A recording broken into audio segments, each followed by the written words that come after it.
जिणवर वस हस वर्धमानस दंसण मग्गं वोच्छामि जहाकं समासेह कर्णमन जिन ऋषभ वीर श्री वर्धमान को संक्षिप्त दिग्दर्शन यथाक्रम करुं दर्शन मार्ग का।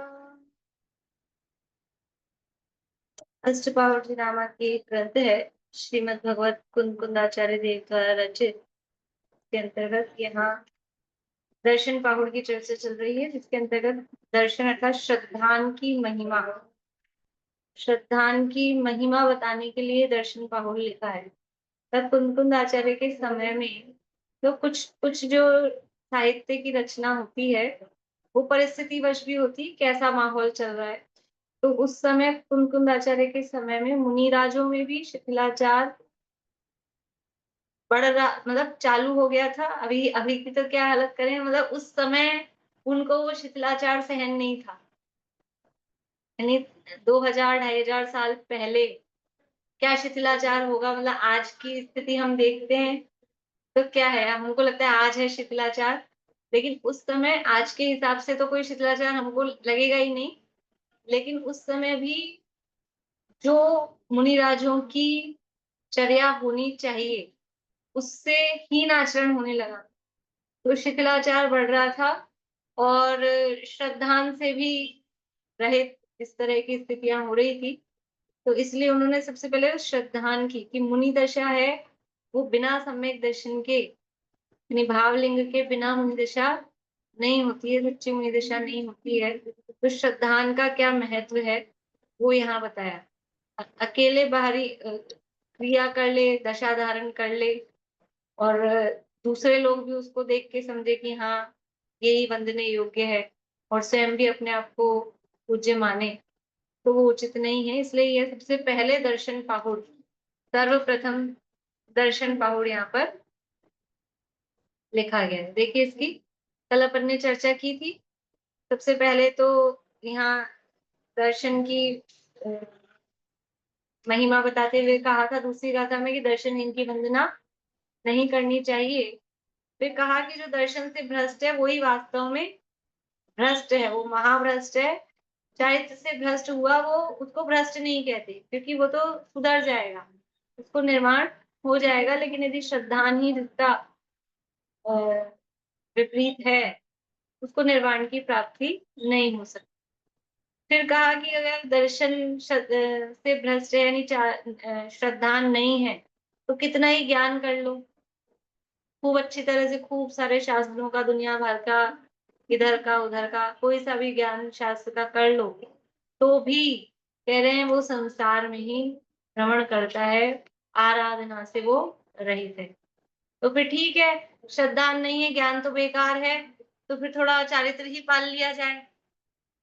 भाई ज्ञान को तो आप कह रहे हो बेकार है श्रद्धान के बिना, तो हम थोड़ा सा कुछ कर ही लें, तो कम से कम स्वर्ग में ही पहुंच जाए, कुछ क्रिया तो कर लें। तब आगे चारित्र की बात कर रहे हैं। देखिए गाथा नंबर 5 की उत्थानिका है, पेज नंबर 13 पे। अब कहते हैं कि जो तप भी करते हैं और सम्यक तो रहित होते हैं, उन्हें स्वरूप का लाभ नहीं होता। तप भी कर रहे हैं लेकिन सम्यक से रहित हैं। तप कर रहे हैं, बाहर में क्रियाएं कर रहे हैं, आचरण पाल रहे हैं, जिसे अपन कहते हैं बाहरी आचरण, वो कर रहे हैं, लेकिन सम्यक दर्शन से रहित है, श्रद्धान से रहित हैं। तो उन्हें स्वरूप का लाभ, अपने आत्म स्वरूप की प्राप्ति उन्हें नहीं होती। तप तप का फल क्या था, तप क्यों किया जाता है, बोलिए नूतन जी, तप क्यों किया जाना चाहिए? आवाज चालू करिए। मैम कर्मों की निद्रा करने के लिए बहुत अच्छा, बहुत बढ़िया। तप तप क्यों किया जाता है? कर्मों की निर्जरा के लिए। और श्रद्धान तो है नहीं, सम्यक के बिना तप किया तो फिर कर्मों की निर्जरा होगी? तो निर्जरा, वैसे तो निर्जरा का मतलब क्या है? कर्मों का झड़ना। कर्मों का झड़ना वो प्रति समय हो ही रहा है। माइक बंद कर लीजिए आपका। प्रति समय उदय में आ रहे हैं, फल देके कर्म झड़ रहे हैं, लेकिन इसको निर्जरा नहीं कहते। जो 7 तत्वों में जिसे निर्जरा कहा जा रहा है, वहां इस निर्जरा को निर्जरा नहीं कहते।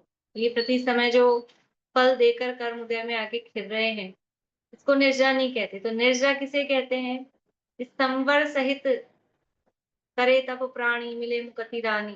संवर सहित जो निर्जरा होती है उसको निर्जरा कहते हैं। संवर पूर्वक जो कर्म खिलते हैं उसको निर्जरा कहते हैं। और संवर किसे कहते हैं? संवर किसे कहते हैं? बोलो पारो। परिभाषा नहीं पूछ रही हूँ, जो प्रकरण चल रहा है उस आधार पे जवाब देना। कर्मों का जब आना रुकेगा तब एक ये तो परिभाषा हो गई। अभी जो प्रकरण चल रहा है उस आधार पे संवर किसे कहते हैं, एक शब्द में जवाब आएगा। बोलिए आशा आंटी, बोलिए। अगर आपको भेद ज्ञान समझ में आ जाए तो, भेद ज्ञान अगर आपको आ जाए कि मैं अपना सही शब्दान की छे और ये ठीक सब है, चीज आपके अंदर। ग्रामेटिकल एक शब्द चाहिए और यहाँ से रिलेटेड। श्रुति की उत्पत्ति होना। नहीं, ये तो आत्मानुभव हो गया, फिर वो क्या स्वानुभूति वाली बात हो गई। हाँ आपके सारा जवाब सही है, लेकिन मुझे शब्द जो चल रहा है वो शब्द चाहिए ना। बोलिए अर्चना जी। सम्यक, सम्यक दर्शन। संवर अर्थात सम्यक या सम्यक दर्शन का नाम संवर। सम्यक दर्शन का नाम संवर है। तो सम्यक संवर के बिना निर्जरा होती नहीं है, हो नहीं सकती है। संवर के बिना निर्जरा नहीं हो सकती, और संवर है सम्यक दर्शन। इसलिए सम्यक दर्शन के बिना अब जो भी किया जा रहा है, जितना भी तक किया जा रहा है, वो सब क्या है? वो बेकार है, फलदायी नहीं है। आत्म मेरा एक प्रश्न था। हाँ, अनादि मिथ्या दृष्टि और साधी मिथ्या दृष्टि में कुछ फर्क होता है क्या, या नहीं होता है? फर्क होता है। मतलब उसकी पोजीशन में सादी मिथ्या दृष्टि है, और यदि अभी उसका वेदक प्रायोगिक काल चल रहा है तो वो शैक्षणिक समय तो कर सकता है जल्दी, उसको समय तो जल्दी से हो जाएगा, मतलब मेहनत कम लगेगी। अनादि मिथ्या दृष्टि होगा, उसको 3 करण परिणाम करने पड़ेंगे, मेहनत ज्यादा लगेगी। हाँ, वो तो तो ठीक है। वो फर्क है। लेकिन यदि सादी मिथ्या दृष्टि भी है और सारे उद्वेलना होके सारी प्रकृतियां जुड़ गई हैं, फिर से वो 5 प्रकृतियों की सत्ता उसके पास रह गई है, तो कोई फर्क नहीं, उतनी इस ही काल मेहनत में इस काल में साधी मिथ्या दृष्टि लोग हैं। हाँ है, बहुत है, हम भी हो सकते हैं, उसमें क्या है? आपने क्या सादी प्रश्न मिथ्या पूछा था निर्जरा के बारे में? कौन बोल रहे हैं? हाँ, मैं प्रकाश देवी बोल रही हूँ। हाँ बोले ना। नहीं, ये क्या पूछना है? निर्जरा के बारे में क्या पूछ बताना है? निर्जरा के बारे में तो ये पूछा था कि निर्जरा कैसे होती है। तो निर्जरा संवर पूर्वक होती है, यानी उसको हम्म, सच्ची निर्जरा कहते हैं, ये पूछा था। फिर वो संवर के का मतलब क्या है? तो संवर मतलब सम्यक दर्शन। तो सम्यक दर्शन पूर्वक ही निर्जरा होती है, उसके बिना नहीं होती। और अच्छा। सम्यक दरब दर्शन निर्जरा ना, ये हाँ, दरब निर्जरा पुद्गल के कर्मों की निर्जरा होना वह अपने आप होती है। अपने आप। हमें उसमें कुछ भी नहीं करना है। भाव निर्जरा 2 तरह की है, स्थिति से शुद्धिता बढ़ाना, नास्ति से अशुद्धिता घटाना, तभी हाँ संबंध निर्जरा होगी ना। हाँ हाँ, शुद्धि की वृद्धि को निर्जरा कहते हैं ना, वो शुद्धि की वृद्धि। वो तो है देखो, हाँ। परिभाषा, मतलब जिस रूप से अपन पढ़ते हैं, तो यहाँ प्रकरण के हिसाब से उसको अर्थ ले लेते हैं। देखिए गाथा पढ़ते हैं, 5वीं गाथा है। अच्छा। बोलना पीछे पीछे। सम्मत विरहियाणम्। प्रीति बोलो। सम्मतविरहिणाणम् सुट्ठु वियुग्गं तवं चरन्ताणम्। सुष्ठुवियुगं तवं चरन्ताणम् ये प्रीति की आवाज सबको स्लो स्लो आ रही है? मेरा नेटवर्क स्लो है या प्रीति का नेटवर्क स्लो है? प्रीति का? आई नहीं क्या आवाज? कट कट के आ रहे हैं। हाँ, आवाज कट कट के आ रही है। वापस बोलो एक बार। हाँ, बोलो। सम्मत विरयाणं सुठु वियोगं तवं चरन्ताणम् न लहन्ति बोहिलाहम् अनलहन्ति बोहिलाहम् अविवास सहस्र कोडिह्यम्। अविवास सहस्य कोडिहिम्। चलो अब शशि भाभी आप बोलिएगा। सम्मत विरयाणं सुठु वियुक्तं तवं चरन्ताणम् न लहन्ति बोहिलाहम् अविवास सहस्र कोडिह्यम्। सम्मतविरहियाणं सुट्टु विउग्गं तवं चरन्ताणं न लहन्ति बोहिलाहम् अविवासहस्कोडिम्। अविवास सहस्र कोडिह्यम्। अविवासहस्कोडिम्। देखिए क्या कह रहे हैं। सम्मत विरहिया, सम्यक से जो रहित है। सम्मत विरहियाणम, सम्यक से जो रहित है। सुट्ठू, सुट्ठू यानी श्रेष्ठ रूप से, अच्छी तरह से। सुट्ठू वर्ड है, श्रेष्ठ के अर्थ में अच्छी तरह से, खूब अच्छी तरह से। वी यानी अपी, भी। उग्गम यानी उग्र, तवम यानी तप, चरंता यानी उसका आचरण करता हुआ भी। चरंताणम सम्यक से रहित है और खूब अच्छी तरह से, खूब उग्र घोर तप करता हुआ भी। न लहंती बोगी लाहम, न यानी नहीं, लहंती यानी प्राप्त करता है, बोगी लाहम बोधि को प्राप्त नहीं करता है, बोधि का लाभ उसको नहीं होता है। सम्यक से रहित है, खूब उग्र तप करता है तो भी उसको बोधि का लाभ नहीं करता है। कब तक करता है वो उग्र तप? कह रहे हैं अभी अभी यानी भी। वास, वास यानी वर्ष, सहस्त्र यानी हजार, और कोड़ी, हिम कोड़ी यानी करोड़। 1000 करोड़ वर्ष तक उग्र तप करता हुआ भी यदि सम्यक से रहित है तो भी उसको बोधि की प्राप्ति, बोधि का लाभ नहीं होता। कौन है बोधि? किसकी लड़की है बोधि? कौन है बोधि? क्या है? रत्नत्रय। रत्नत्रय। बोधि यानी रत्नत्रय, यानी वो कितने ही तप करने से, रत्नत्रय अर्थात रत्नत्रय का मतलब है उसको अपने आत्मा जन्य, आत्मा का जो अतीन्द्रिय आनंद है उसकी प्राप्ति नहीं होती। रत्नत्रय देखो, अपन जो जो भी हम रत्न धारण करते हैं ना, रत्न धारण करते हैं आभूषणों में। हमने हीरे की अंगूठी पहनी, हमने हीरे के यहाँ पहन लिए, और हमने खूब बड़े बड़े आभूषण पहन लिए, तो उससे क्या होता है? उससे क्या होता है? एक खुशी होती है खुद को, मैंने इतना सोने का पहन रखा है, मैंने। क्या होता है? वो रत्न से आनंद आता है ना, रत्न पहन के। और उस रत्न का वरना क्या है? पत्थर है क्या? बच्चों को जिनको नहीं पता वैल्यू, उनके लिए क्या है? और उनको पहना दो शौक शौक में, तो उनको आफत लगती है। ऐसे लड़कियों के चिपका देते हैं कुछ कुछ, वैसे खींच खींच के मम्मियां उनको पहना देती हैं, वो निकाल निकाल के फेंक देते हैं।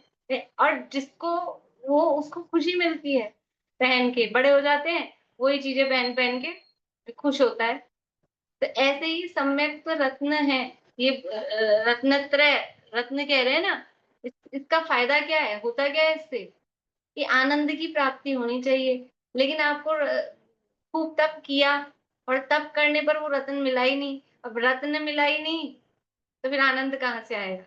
तो उसको अपने आत्मा के आनंद की, बोधि की प्राप्ति नहीं होती है। ऐसी बात कहीं पढ़ी है पहले?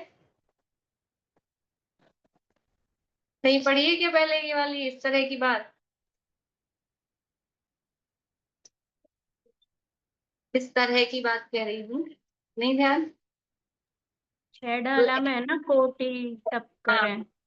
हाँ, 40 वर्ष तक तपे ज्ञान बिन कर्म झरे जे। सेम नहीं है, लेकिन मतलब इसी तरह की है ना, करोड़ों वर्ष तक तप करा, लेकिन ज्ञान के बिना कोई कर्मों का झरना नहीं होता है। जयचंद जी की 12 भावना में भी आता है ना, बोध ही आपका भाव है निश्चय दुर्लभ नाही, भाव में हाँ, प्राप्त कठिन है। हाँ, वो बोध ही होता है। देखिए अर्थ देखिए, जो पुरुष सम्यक से रहित हैं वे सुष्ठु अर्थात भली भांति उग्र तप का आचरण करते हैं, तथापि वे बोधि अर्थात सम्यक दर्शन ज्ञान चारित्रमय जो अपना स्वरूप है उसका लाभ प्राप्त नहीं करते। यदि 1000 कोटि वर्ष, 1000 कोटि का मतलब 1000 अलग और कोटि अलग नहीं, दोनों को गुणा कर लो, करोड़ और 1000 को गुणा कर लो, तो भी जितने वर्ष हो जाएं, इतने वर्ष तक भी तप करते रहें, कितने जीरो हो जाएंगे? 1000 के 3 जीरो और करोड़ के 5 जीरो, 5 नहीं 7 जीरो, 7 जीरो, 7 और 3 10 हो गए ना। इतने इतने वर्ष तक तब भी करते रहें, तब भी स्वरूप की प्राप्ति नहीं होती। यहाँ गाथा में 2 स्थानों पर नम नम शब्द है ना, ऊपर भी, ऊपर वाली लाइन में 2 जगह, सम्मत विरहियाणम और चरंताणम। तो कह रहे हैं वो नम शब्द है, वह प्राकृत में अव्यय है, उसका अर्थ वाक्य का अलंकार, मतलब उसका कोई वर्ड मीनिंग नहीं है, वो पाद पूर्ति के लिए भी जगह खाली बच रही है उसके लिए भी, या फिर अलंकार, अलंकार है ना, कुछ अच्छा लग रहा है। सम्मत विरहियाणम, फिर लास्ट में इधर भी चरंताणम, तो एक वो बन रही है, क्या बोलते हैं, अनुप्रास रीते, तो उसके लिए ये लगाया गया है, उसका कोई अलग से वर्ड मीनिंग नहीं है, ये यहाँ इन्होंने अर्थ में बता दिया। भावार्थ, सम्यक के बिना 1000 कोटि वर्ष तप करने पर भी मोक्ष मार्ग की प्राप्ति नहीं होती। यहाँ 1000 कोटि कहने का तात्पर्य उतने ही वर्ष नहीं समझना, किंतु काल का बहुत पना बतलाया है कि इतने वर्ष तप करेंगे तब तो नहीं होगी, फिर से थोड़ा ज्यादा कर लेंगे तब तो हो जाएगी। तो ऐसा नहीं, मतलब बहुत समय तक। इससे क्या समझ में आ रहा है कि जब तक यथार्थ ज्ञान श्रद्धा नहीं है, और फिर हम कितने ही तप करें, व्रत करें, व्रत प्रतिमा लो, उपवास करो, या मंदिर में डेरा डालो, कुछ भी करो, लेकिन असली चीज क्या है?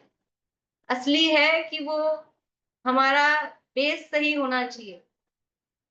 कोई एक वो भजन है सम्यक की महिमा वाला, धिक धिक जीवन समकित बिना, तो उसमें बहुत सारी उपमाएं दी हैं, नींव बिना मंदिर चुनना, और जैसे बिना एकड़े बिंदी, एक यानी कुछ यूनिट लगाओ नहीं और खूब सारी जीरो लगा दो, क्या फायदा है उसका? ये सब जीरो ही है।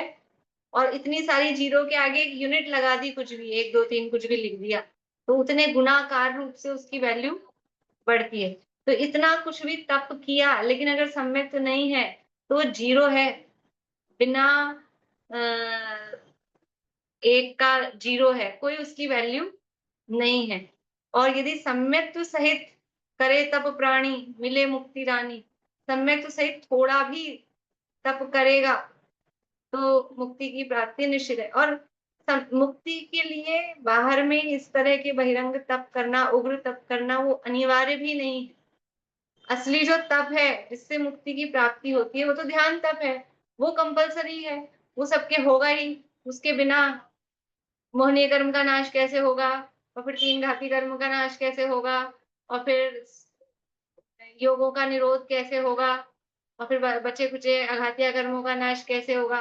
तो वो ध्यान तब तो कंपलसरी है, लेकिन उसके लिए बहुत लंबे लंबे उपवास किए जाए, कि एक टांग पे खड़ा रहा जाए, कि पर्वत की चोटी पे खड़ा रहा जाए, काय क्लेश किया जाए, वो अनिवार्य नहीं है। मतलब उसके बिना भी मुक्ति की प्राप्ति हो सकती है, लेकिन अगर सम्यक तो नहीं है और फिर एक टांग पे खड़ा रहे, वास कोड़ी ही सहस्त्र कोड़ी ही, तो मुक्ति की प्राप्ति होने वाली नहीं। ये यहाँ कह रहे हैं, सम्यक की महिमा बता रहे हैं, तप को यानी तप की हीनता दिखाकर, तप की हीनता दिखाना प्रयोजन नहीं है, प्रयोजन है सम्यक की महिमा बताना। अगर वही चीज सम्यक तो सहित होगी तो बहुत सुशोभित होगी, और यदि सम्यक के बिना ये जब सब किया जा रहा है तो मोक्षा प्रकाशक में तो बहुत सारी बातें लिखी है।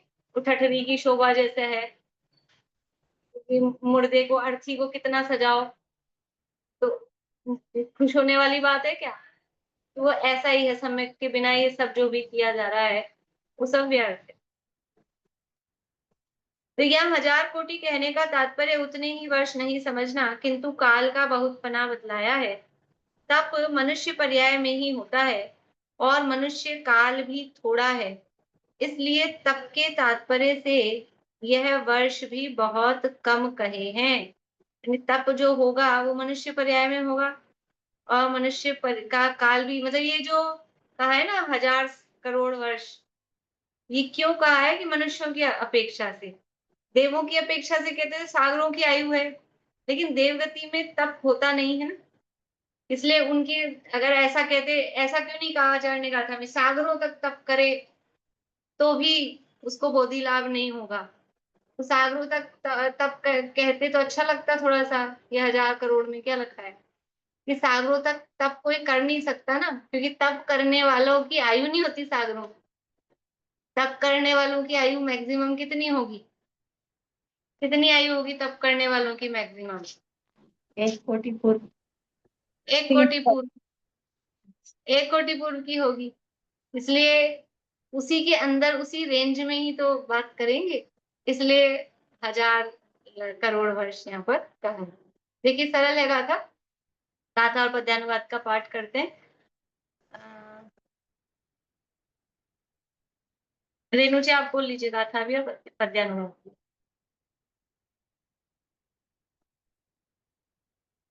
आवाज आ रही है ना मेरी बराबर? मैम बुक नहीं है मेरे पास अभी, बिना बुक के बैठी हूँ। चलिए अर्चना जी आप बोलिए।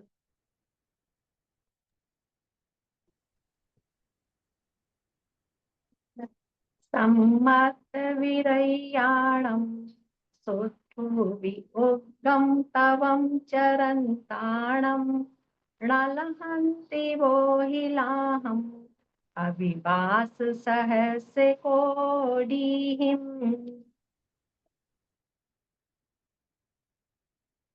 पद्यानुवाद बेला भी आप पढ़ लीजिए।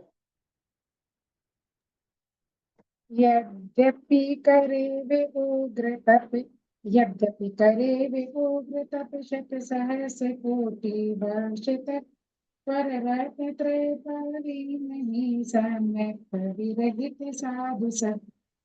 यही गाथा भी कुंकुल शतक में दी है। यद्यपि करे उग्र शत सहस्र कोटि वर्ष तक, पर रत्न त्रय पावे नहीं सम्यक विरहित साधु सब। वो उसी धुन में गाना तो लगती है कि वो है। मुझे भी लगा धुन चेंज हो रही थी। अच्छा, जो शरीर दर्शन से जो रहित है और साधु भी है ना, वो दूसरी गति में गए मरण के बाद, तो वहां तो उन्हें अवधि ज्ञान होता है, तब उन्हें ये पता पड़ता हुआ कि हमें इसलिए मोक्ष नहीं हुआ कि हमने सम्यक तो प्राप्त नहीं किया, ऐसा कुछ होता है होगा। हाँ देखो, लेकिन ज्ञान तो कर सकते हैं, पर अगर उनकी होनहार भली होती है तो वो ज्ञान उस दिशा में लगाने का मतलब उनको विकल्प आता है, उपयोग उस दिशा में, कि मुझे मतलब अवधि ज्ञान से जाना मैं मुनि था, तो अगर उनकी होनहार अच्छी होगी, अब सम्यक तो प्राप्ति की योग्यता आएगी, तो फिर उनको ये विचार आएगा मैं मुनि बना तो मोक्ष क्यों नहीं गया, तो फिर उसके कारण विचारेंगे, तो फिर वो ये चेतेंगे कि अच्छा अब मैं इस रत्नत्रय की प्राप्ति करूं। और अगर इसको विषय भोगों में लीन हो रहा है, उसको ये विचार ही नहीं आएगा कि मैं क्यों नहीं मोक्ष गया, ये आएगा ही नहीं विचार। और यही विचार नहीं आया कल को कि मैं पिछले भोग में क्या था, यहाँ भोग मिल गए आराम से भोगो, क्या करना है, ऐसा भी हो सकता है। क्योंकि नरक में जाकर भी नरक में जीवों को सम्यक दर्शन कैसे प्राप्त होता है, वो नरक में जाते हैं तो फिर उनको ये विचार आता है कि ये इतने दुख क्यों प्राप्त हो रहे हैं, इतने दुख क्यों हो रहे हैं, और फिर जाति स्मरण हो जाए, और फिर कि मैंने कहीं कुछ बात सुनी थी, गुरु बहुत समझाते थे लेकिन कहना नहीं माना, तब उनकी बात नहीं मानी, तो नहीं मानी तो आज ये नरक में डंडे खाने पड़ रहे हैं, ऐसा विचार करके और फिर सम्यक हो जाता है। देवों में जो एक सम्यक की प्राप्ति का कारण कहा, देव रिद्धि दर्शन। देव रिद्धि दर्शन में देवों के वैभव को देख के, जो हीन जाति के देव हैं वो उच्च देवों के वैभव को देखकर वो देखते हैं इसको इतना वैभव क्यों मिला, कैसे मिला। फिर वो अवधि ज्ञान से जानते हैं कि इन्होंने ऐसा रत्नत्रय की आराधना की थी, भी इनको तो इंद्र पद मिल गया और हम किलविषक हैं, क्यों हैं, एक ही फ्लोर पे हैं, एक ही पटल पे हैं, एक ही विमान में है, लेकिन ये राजा साहब है और हम ऐसे हैं। तो इन्होंने ऐसे धर्म की आराधना की थी, रत्नत्रय की आराधना की थी, उसके फल में उनको ये मिला है।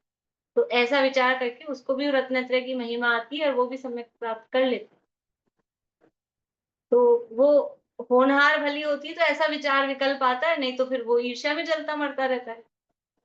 बस इतना ही विचार आता है, इसको इतना, इसको इतना, मैं भी देव, ये भी देव, ये आज्ञा चलाता रहता है, जब देखो जब आज्ञा चलाता रहता है और यही सोच सोच के परेशान रहता है, दुखी रहता है। उसको आगे का विकल्प ही नहीं आता कि क्यों ऐसा।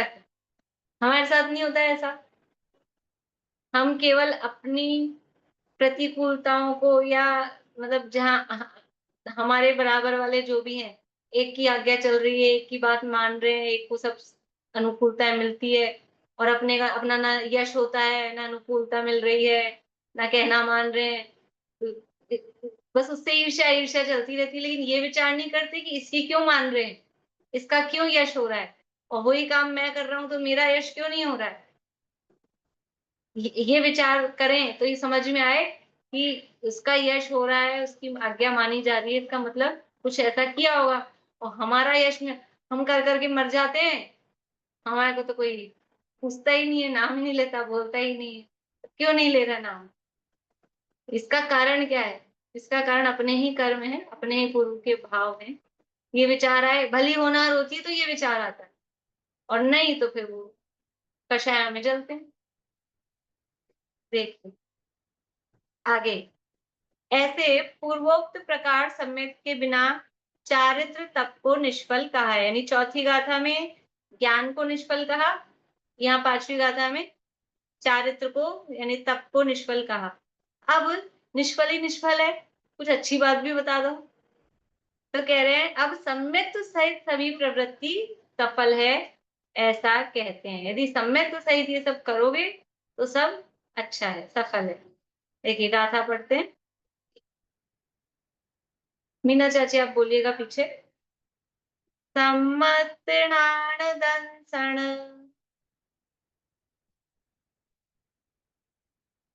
सम्मतनाण दंसण बलवीर्य वड्डमाण जे सव्वे बलवीर्य वड्डमाण जय सव्वे कलिकलुष पाव रहिया कलिकलुष पाव रहिया वर्णाणी रेणा वर्णानि होन्ति यैरेण सम्मतनाण दंसण बलवीर्य वड्डमाण जे सव्वे कलिकलुष पाव रहिया वर्णाणी होन्ति रेण।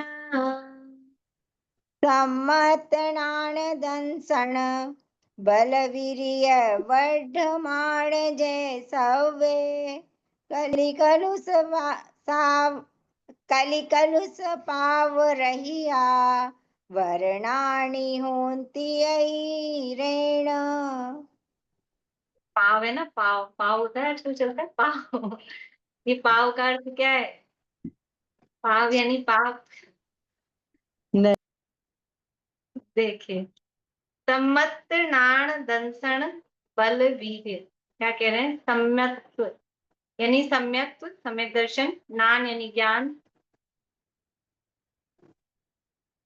दर्शन यानी दर्शन। तो यहाँ दर्शन वो वाला लेना, ज्ञान वाला दर्शन, ज्ञान दर्शन वाला दर्शनोपयोग वाला दर्शन।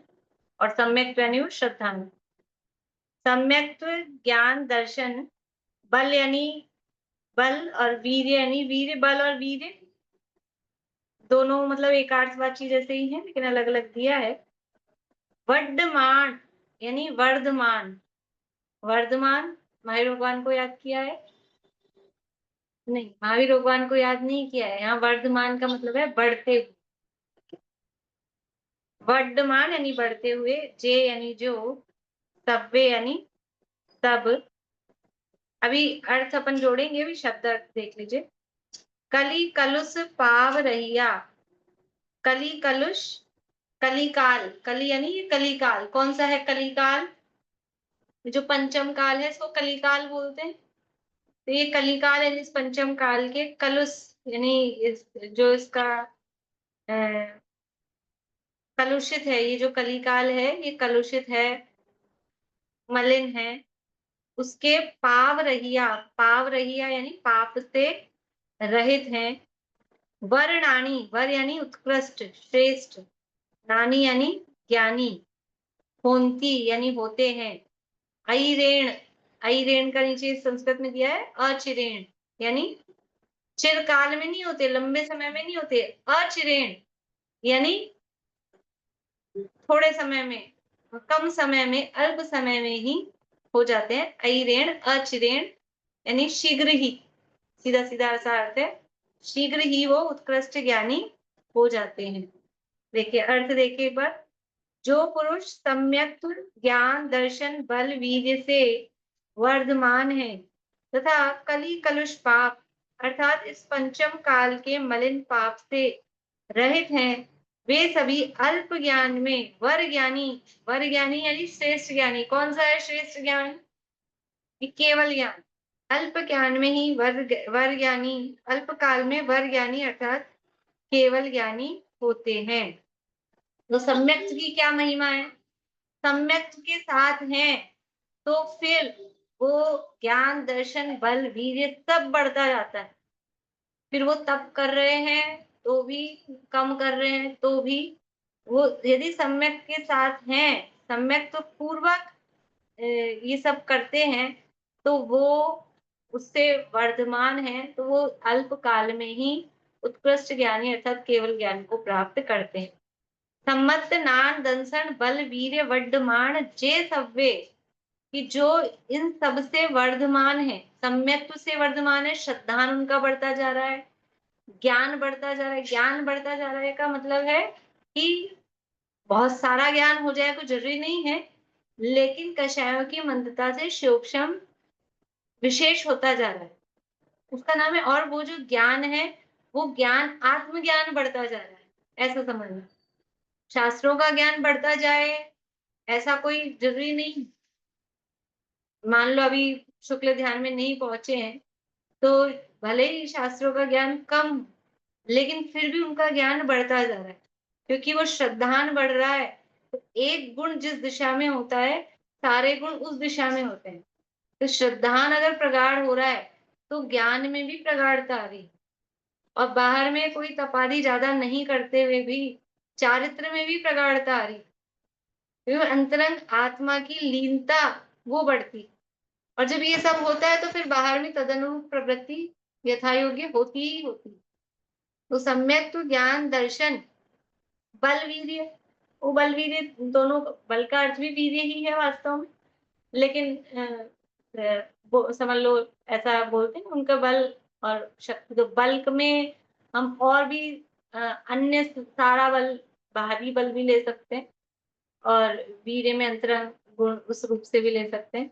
उससे जो बढ़ रहे हैं, इन सब से जो इन सब से वर्धमान है, बढ़ते हुए हैं वो, और इस पंचम काल के मलिन पाप से रहित हैं। पंचम काल के मलिन पाप से अर्थात जो पंचम काल में जो जीवों की प्रवृत्ति है विषय भोग में लीनता और पाप में ही जो प्रवृत्ति है उससे वो रहित हैं, वो आत्माराधक हैं, आराधना कर रहे हैं, विषयों में जिनकी रुचि नहीं है और पाप में लीन आसक्त नहीं है, ऐसे वो पंचम काल के पाप से रहित होते हुए अल्प काल में ही केवल ज्ञानी होते हैं। भाव, इस पंचम काल में जड़ वक्र जीवों के निमित्त से यथार्थ मार्ग अपभ्रंश हुआ है। अपभ्रंश हुआ है यानी थोड़ा भ्रष्ट हुआ है। अपभ्रंश का मतलब है बिगड़ गया है। अपभ्रंश भाषा का नाम है, सुना है अपभ्रंश भाषा? कोई ग्रंथ पता है अपभ्रंश भाषा का? योगसार नाम। योगसार, बढ़िया। योगींद्र देव के जो ग्रंथ है परमार्थ प्रकाश, योगसार, वो अपभ्रंश भाषा में। अपभ्रंश क्या है? अपभ्रंश प्राकृत का ही थोड़ा मतलब रूप बिगड़ा हुआ कहना, मतलब उसके लिए नहीं, जैसे बिगड़ जाती है ना कुछ कुछ भाषाएं, हिंदी से थोड़ी चेंज होके फिर वो बोलचाल की ऐसी भाषा, तो ऐसे वो बिगड़ा हुआ रूप, तो उसको अपभ्रंश बोलते हैं। तो भाषा का नाम अपभ्रंश पड़ गया। यहाँ पे भी मार्ग अपभ्रंश हुआ है, यानी मार्ग बिगड़ गया है। तो इस पंचम काल में जड़ वक्र की, जिनकी बुद्धि मायाचारी सहित है, वक्र है और जड़ है, आत्मज्ञान से रहित है, इसलिए उनको जड़ कह दिया। जड़ वक्र जीवों के निमित्त से यथार्थ मार्ग अपभ्रंश हुआ। उसकी वासना से जो जीव रहित हुए, वे यथार्थ जिनमार्ग के श्रद्धानुरूप सम्यक सहित ज्ञान दर्शन के अपने पराक्रम बल को न छिपाकर तथा अपने वीर्य अर्थात शक्ति से वर्धमान होते हुए प्रवर्तते हैं। वे अल्प काल में ही केवल ज्ञानी होकर मोक्ष प्राप्त करते हैं। तो ये पंचम काल में तो सच्चा मार्ग तो बिगड़ सा गया है, सच्चा मार्ग दिखता नहीं है, लेकिन फिर भी उसकी वासना से जो जीव रहित हुए, यानी जैसे कहते ना हारा क्या चल रही है, हवा क्या चल रही है। अभी इस पंचम काल में आप देखो, हम कितने से लोग हैं छटे छटाए से, वरना सारी दुनिया में धारा क्या चल रही है, हवा कौन सी चल रही है, सब विषय भोगों की वो है, उसी की हवा चल रही है, वही सब है। तो उसकी वासना से जो रहित हुए, जो उन विषय भोगों में लीन नहीं होकर, उससे अलग होकर और यथार्थ जिनमार्ग के श्रद्धान सहित है, वो जिन मार्ग में लगे हुए हैं, विषय भोगों में लिप्त नहीं है, तो जिन मार्ग के श्रद्धान रूप सम्यक सहित फिर ज्ञान दर्शन के अपने, देखो बल को लिया, ज्ञान दर्शन का तो बल और वीर्य अर्थात जो अपनी पुरुषार्थ वीर्य जो शक्ति है वो, वे यथार्थ जिनमार्ग के श्रद्धान रूप सम्यक सहित ज्ञान दर्शन के अपने बल पराक्रम को न छिपाकर तथा अपने वीर्य अर्थात शक्ति से वर्धमान होते हुए प्रवर्तते हैं। वे अल्प काल में ही केवल ज्ञानी होकर मोक्ष प्राप्त करते हैं। क्योंकि कली कलुष पंचम काल है, तो वर्तमान में तो केवल ज्ञानी नहीं होंगे, लेकिन निकट भविष्य में अल्प काल में ही, यदि इस पंचम काल में, देखो ये क्या बता रहे हैं, समझ लो हमारे लिए भी प्रसन्न होने की बात है। यदि इस पंचम काल में जहाँ विषयों की आग लगी है और उस आग के बीच में भी हम हरे भरे हैं, जिन धर्म की श्रद्धा से सहित हैं, और उसमें भी यदि हम सम्यक ज्ञान दर्शन सहित मतलब हो, तो फिर अल्प काल में ही हम केवल ज्ञान की प्राप्ति करने वाले हैं। नहीं उसका संसार अल्प बचा है, भले ही काल पंचम हो, लेकिन काल पंचम होने पर भी उसका रोना क्यों रोना। इस पंचम काल में भी ऐसा हो सकता है, पूरे जंगल में आग लग रही है, फिर भी एक वृक्ष सुरक्षित बचा। कौन सा वृक्ष सुरक्षित बचा आग के बीच में? कि जो जिन धर्म की श्रद्धा जिसमें थी, मतलब जिन जिन शास्त्र वहां रखा था, जिनवाणी रखी, तो उस जिनवाणी का इतना प्रभाव कि वो वृक्ष जलने से बच गया। तो यदि वो जिनवाणी हमारे हृदय में है और उस जिन धर्म की श्रद्धा हमारे हृदय में है, तो फिर हम इस पंचम काल की आग में जल पाएंगे क्या? फिर हम इस संसार में जलेंगे क्या, या इस संसार से बच के पार निकल जाएंगे? ऐसी ये सम्यक की महिमा यहाँ पर बताई गई है इस प्रकार से। अब आगे कहते हैं कि सम्यक रूप जल का प्रवाह आत्मा को कर्म रज नहीं लगने देता है। फिर आगे चर्चा कल करेंगे। अभी हिंदी वाला पढ़ लीजिए ना, ये सम्यक तो दर्शन। गाथा और पद्यानुवाद पढ़ लेते हैं। निशा आंटी आप पढ़िए गाथा।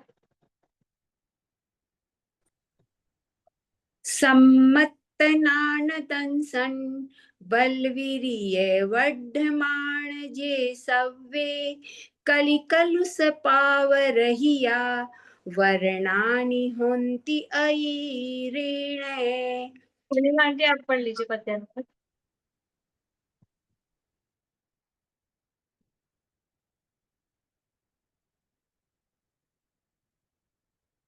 नेटवर्क नहीं है शायद उनका। सुनीता आंटी आप पढ़ लीजिए। मेरे पास शास्त्र नहीं है, कौन सी वाली है? मैं पढ़ लेती हूँ। हाँ पढ़। सम्यक त्वदर्शन ज्ञान बल अर वीर्य से वर्धमान जो, वे शीघ्र ही सर्वज्ञ हो, कलि कलुष कलमस रहित जो। इस तरह से ये वास्तव में समस्त जो दुखों से छूटने का उपाय है और जो सारभूत है, ऐसा वो सम्यक, उस सम्यक की प्राप्ति हम सब करें, इसी भावना से अभी पूरा करते हैं। देखिए जिनवाणी स्तुति बोलो। मैम इस बार स्मारक में कब से शुरू हो रहा है वो शिविर? शिविर है 28 या 27, जो भी दिन संडे है ना, उस दिन से है। 28 सितंबर ना? हाँ मैम हाँ बोलिए। मैम ये जो आराधना पाठ है एक, उसमें ये जो मतलब अनियोग चारों सदा चाहूं आदि अंत निवाह सो, पाए धर्म के चार चाहूं अधिक चित्त उछाव सो। तो ये पाए धर्म के जो चार अनियोग है उन्हीं को बोला है क्या? चार पाए धर्म के उन्हीं को बोला है ना? ये जैसे आप दोपहर में बोलते हो ना चार पाए, तो वो जो चार शुक्ल ध्यान के। हाँ लेकिन यहाँ पे शुक्ल ध्यान से तो, क्योंकि अभी तो वो वांछा कर रहा है ना, उसके आगे क्या है, उसके आगे की लाइन? मतलब पाए धर्म के चार चाहूं अधिक चित्त उछाह सो, फिर इसके हमें बाद दान चारों सदा चाहूं भुवन वसी लाओ लहू आराध। मतलब हर लाइन में ना अलग शब्द का अलग अर्थ बताया है। पाए धर्म के चार, पर वो धर्म के पाए कह रहे हैं ना, वो शुक्ल ध्यान। वैसे तो मतलब अनुयोग से ही ज्यादा जमता है, बाकी लगाना चाहे तो मूल तो भावना रही हो। ज्योति हाँ वो वाले ना, अहिंसा, परिग्रह। हाँ वो भी चार बोलते हैं ना, अहिंसा, परिग्रह, अनेकांत, और चौथा क्या है? त्यागवाद। अनेकांत और स्यादवाद। हाँ वो तो एक ही बात है, वो ही अहिंसा, अपरिग्रह, अनेकांत, स्यादवाद, वो भी लगा सकते हैं।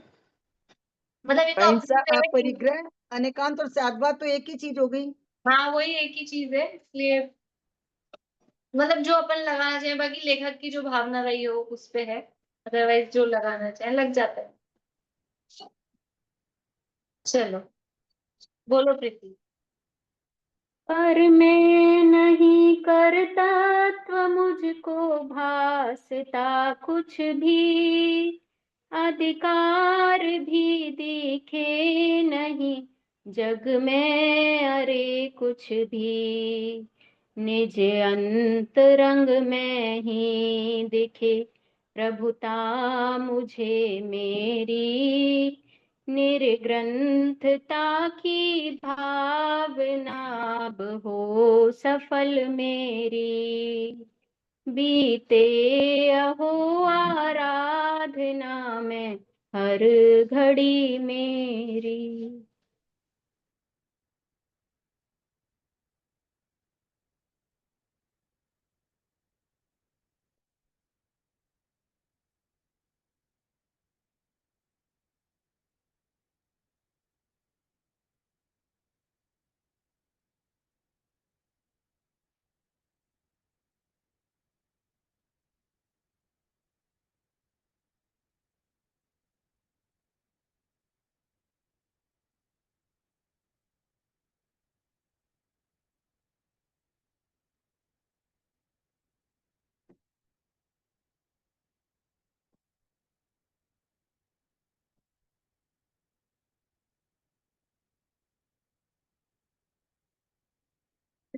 शाम में जिनवाणी।